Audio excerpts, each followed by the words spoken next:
తృణమూల్ కాంగ్రెస్ వెన్నులో వణుకు పుట్టింది. అఖిలేష్ యాదవ్, తృణమూల్ కాంగ్రెస్ అధినేత్రి మమతా బెనర్జీ ఇద్దరు కలిసి కంబైన్డ్ స్టేట్మెంట్ ఇచ్చారు. ఏమనంటే, యోగి ఆదిత్యనాథ్ గారి దగ్గర ఆయన రాష్ట్రంలో ఒక ఎన్కౌంటర్ స్పెషలిస్ట్ ఉన్నాడంట. ఆయన పేరు అజయ్ పాల్ శర్మ. ఎక్కడ ప్రాబ్లం వస్తే అక్కడ ఆయన ఆ సమస్యని ఆ రకంగా పరిష్కారం చేస్తాడంట. ఇప్పుడు పశ్చిమ బెంగాల్లో 24 పరగణాల్లో జరుగుతున్నటువంటి దారుణమైనటువంటి పరిస్థితులను సరిదిద్దడానికి ఒక పోలీస్ అధికారి బాధ్యతలో సెంట్రల్ సర్వీస్ హోదాలో ఆయన అక్కడికి వచ్చాడంట. అంతే, దెబ్బకుట్ట తృణమూల్ టపా అయినటువంటి పరిస్థితి.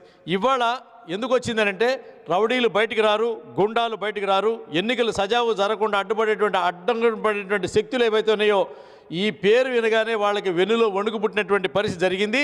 వాళ్ళ నాయకులకు కూడా అదే పరిస్థితి జరిగింది.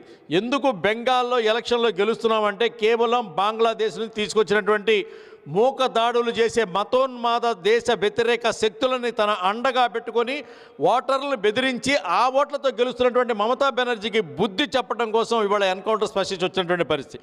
ఎందుకు రౌడీ షీటర్లు, ఎందుకు గ్యాంగ్ వార్లు, ఎందుకు మాఫియాలు, వీళ్ళందరికీ సమాధానం చెప్పాలంటే చట్టమే చెప్పాలి, అది పోలీసే చెప్పాలి. ఒక పోలీసు నిజాయితీపరుడైతే, ఒక పోలీసు చెడుని ఏరాలనుకుంటే, అది సమాజంలో ఉన్నటువంటి సామాన్యులకి అందుబాటులో ఉండాలంటే, పేదవాడికి న్యాయం జరగాలంటే, ఎవడైతే అన్యాయానికి గురవుతున్నాడో అటువంటి వ్యక్తికి న్యాయం జరగాలంటే చట్టం సమర్థవంతంగా పనిచేయాల్సినటువంటి పరిస్థితి. స్వార్థ రాజకీయ నాయకులకు సమాధానం చెప్పగలిగే విధంగా చట్టం ఉంటే ఆ సమాజం ఖచ్చితంగా బాగుపడుతుంది. అందుకే ఇవాళ అక్కడ వచ్చినటువంటి పరిస్థితి.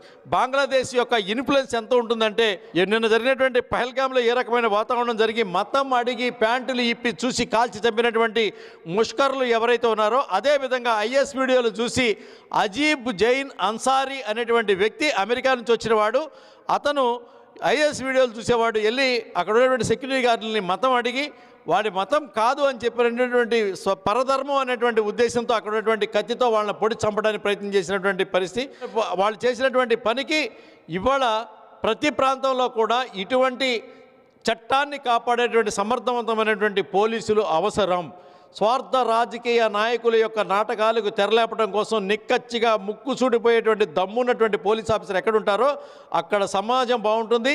తద్వారా దేశం కూడా బాగుపడేటువంటి అవకాశం ఉన్నటువంటి సత్యాన్ని తెలియజేసినటువంటి యోగి ఆదిత్యనాథ్ గారికి ధన్యవాదాలు తెలుపుతూ 24 పరగణాల్లో ఇక మూసుకోవాల్సినటువంటి దుకాణం తృణమూల్ కాంగ్రెస్